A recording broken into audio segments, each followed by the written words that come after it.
राजा दशरथ, जिनका हृदय दुख से भारी था, यह महसूस कर चुके थे कि वह कैकेयी को अपना विचार बदलने के लिए राजी नहीं कर सकते, न ही वह राम को अपने निर्णय से वापस ला सकते थे।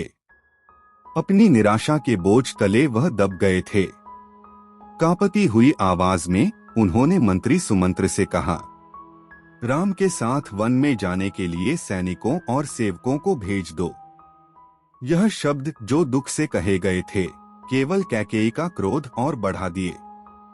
उसने महसूस किया कि राम के वनवास के इस पल में भी दशरथ ने पूरी तरह से उसकी इच्छाओं का पालन नहीं किया था, और उसका गुस्सा और बढ़ गया।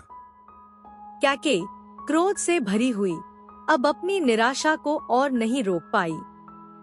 एक दृढ़ और अंतिम स्वर में उसने राजा दशरथ से कहा, हे राजन, क्या यह उचित है कि आप सैनिकों को भेज दें? क्या आप चाहते हैं कि मेरा बेटा एक खाली अयोध्या पर राज करे?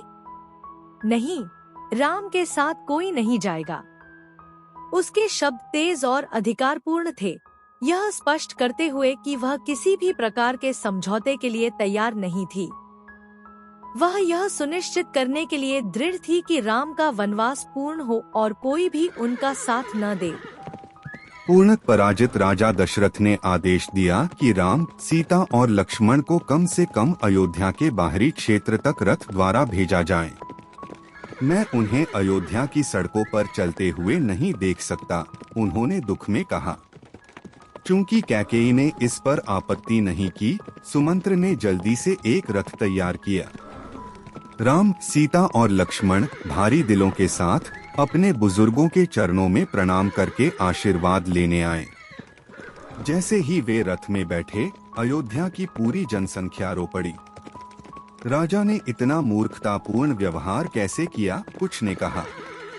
क्या वृद्ध माता पिता अपने प्यारे बेटे से वियुक्ति सह पाएंगे?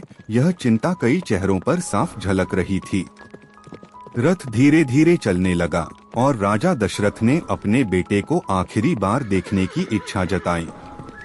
यह देख राम ने रथ चालक से रथ तेज चलाने को कहा, लेकिन बूढ़ा राजा अपनी भावनाओं को काबू में न रखते हुए रथ के पीछे दौड़ने लगा और राम का नाम पुकारने लगा।